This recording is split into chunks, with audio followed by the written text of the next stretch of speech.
पहले मुझे ये बताओ, अपना क्या होता है, पराया क्या होता है? बहुत सारे ऐसे होते हैं जो दोस्त होते हैं लेकिन अपनों से ज्यादा अच्छे होते हैं, और बहुत सारे ऐसे होते हैं जो नाम के लिए अपने होते हैं लेकिन दुश्मनों से भी गए गुजरे होते हैं।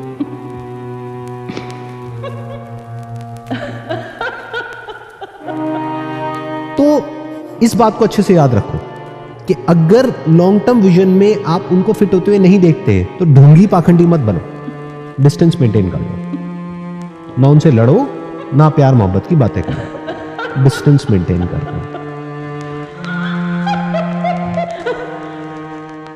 पहले तो लिख दो प्लस माइनस जो भी डिसीजन लेना है लाइफ में उसका, फिर उसके बाद में आगे फिगर आउट करो।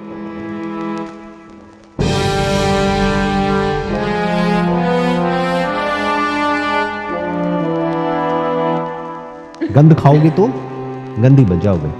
24 घंटे गंद खाते रहो, क्या होगा? गंद हो जाएगी बॉडी, अंदर से भी बाहर से भी। क्लियर है? ऐसे ही माइंड का है।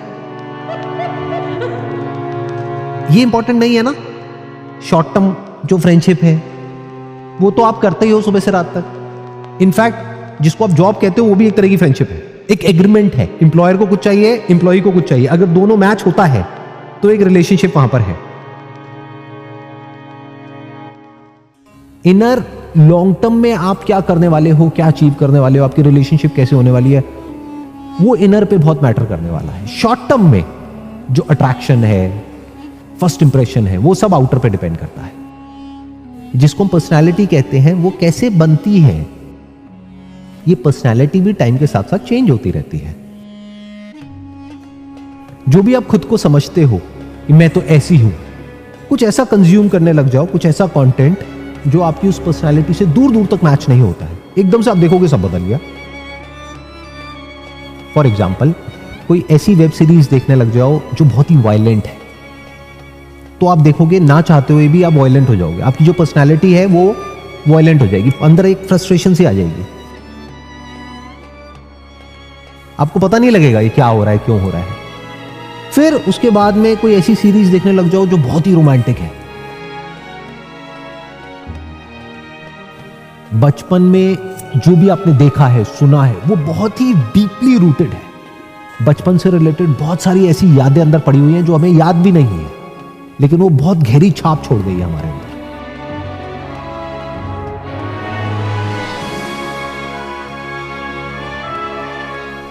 उसको आप बोल सकते हो अनरिजॉल्व्ड कॉन्फ्लिक्ट्स।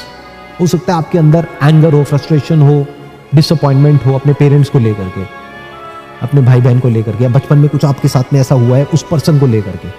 तो जब तक उसको रिजॉल्व नहीं कर लेते तब तक fundamentally at a deeper level आपकी पर्सनैलिटी चेंज नहीं हो। तो ये सब आपकी पर्सनैलिटी का हिस्सा है, बट ये सब अनकॉन्शियस लेवल पर है, जिसको सबकॉन्शियस भी बोलते हैं। तो इसको भी समझना पड़ेगा, तब पूरी तरह से आपकी जो पर्सनैलिटी है वो डायनेमिक हो सकती है, फ्लूइड हो सकती है।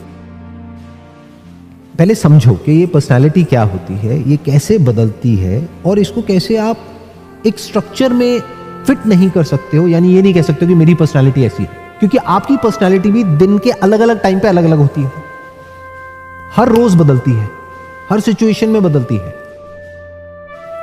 तो पर्सनैलिटी अगर होनी ही है तो ऐसी होनी चाहिए, यानी डायनामिक होनी चाहिए, स्टैटिक नहीं होगी। स्टैटिक पर्सनैलिटी में प्रॉब्लम होती है। बहुत सारे ऐसे लोग होते हैं उनकी पर्सनैलिटी एक ही जैसी है सदियों से, कई साल हो गए हैं, वैसे के वैसे हैं, कुछ बदलता ही नहीं है उनके अंदर, तो वो बोरिंग है, खुद के लिए भी और औरों के लिए भी।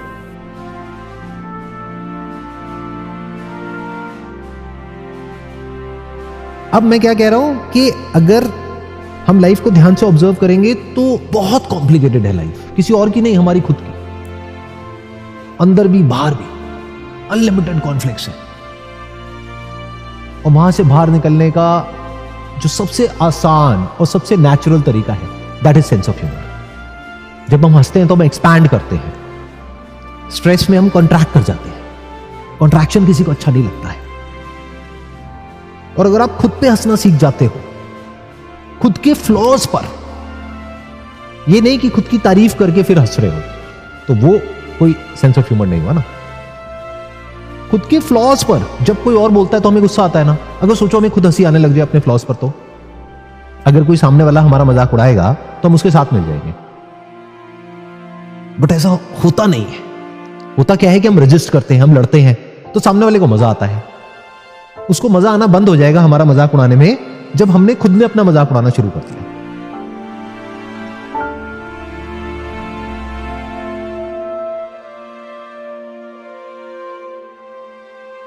तो जब इस तरह से हम एक एक चीज को ऑब्जर्व करते हैं तो हंसी आती है।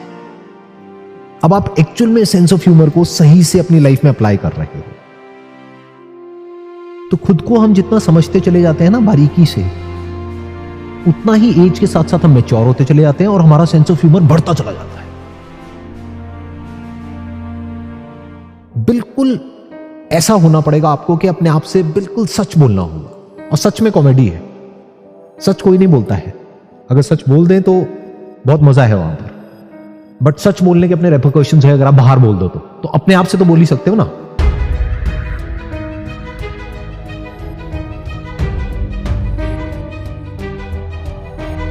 जो हम अपने लिए चाहते हैं वो कुछ और है और जो हम करते हैं वो कुछ और है। मतलब हम अपने लिए हेल्थ चाहते हैं लेकिन हरकतें हमारी ऐसी हैं जिससे हमारी हेल्थ खराब होने वाली है। हो गया ना कॉन्ट्रडिक्शन, आ गई ना यहां पे कॉमेडी। रियलिटी से बड़ा कोई ड्रामा नहीं है। अगर आपको रियल ड्रामा देखना है ना तो ये मूवीज में देखना बंद कर दो। रियल में देखो क्या ड्रामा चल रहा है। हर कोई नौटंकी कर रहा है, हर कोई एक्टिंग कर रहा है। तो आपको पता होना चाहिए जो आपके अंदर होता है वही सब उसके अंदर भी होता है। वो कोई अलग प्राणी नहीं है। अगर आप चाहते हो कि आपकी जो रिलेशनशिप है वो बहुत स्ट्रांग हो जाए तो आपको समझना पड़ेगा कि दोनों में क्या क्या कॉमन है और क्या क्या कॉन्फ्लिक्टिंग है। जो कॉन्फ्लिक्टिंग एरियाज है उनको अवॉइड करो, वहां पे लाइन ड्रॉ कर दो, और जो कॉमन एरियाज है उसको डिस्कवर करो और उस पर फोकस करो, तो दोस्ती गहरी होती चली जाएगी, दोस्ती पक्की होती चली जाएगी। आप उस डायरेक्शन में जा ही नहीं रहे, इसलिए वो एडजस्टमेंट नहीं हुआ। चाणक्य नीति के बारे में पढ़ा है आप लोगों ने, साम दाम दंड भेद। तो पहले आपको समझना पड़ेगा कि आपकी किससे क्या रिलेशनशिप है। उसको आप रिलेशनशिप भी कह सकते हो, फ्रेंडशिप भी कह सकते हो। तो फंडामेंटली आप देखो कि अपनी पूरी लाइफ में आप कैसे जीना चाहते हैं। अगर उसको आप फिगर आउट कर लेते हो और आप इस चीज को आराम से पेपर पेन लेकर के देख लेते हो, एक लाइन ड्रॉ करके हम दोनों में क्या क्या कॉमन है, और टिक टिक टिक टिक टिक, अगर ऐसे 10 टिक हो जाते हैं और जो कॉन्फ्लिक्ट नजर आए आपको वो सिर्फ 1-2 आए, वो भी अवॉइड किए जा सकते हैं। Under commit and over deliver, that is the secret of trust and networking. Networking हम किसे समझते हैं, गए किसी से जाकर के मिले और बड़ बड़ बड़ बड़ बड़ बड़ कुछ भी बोलते चले जा रहे थे। उससे क्या होता है, वो तो शॉर्ट टर्म में बातें हो रही हैं। जब पैसे की बारी आएगी ना तो सामने वाला 1 मिनट में पीछे हट जाएगा। वो पहले आपको आजमाएगा कम पैसे से। तो विश्वास कहां से आता है, ट्रस्ट कहां से आता है?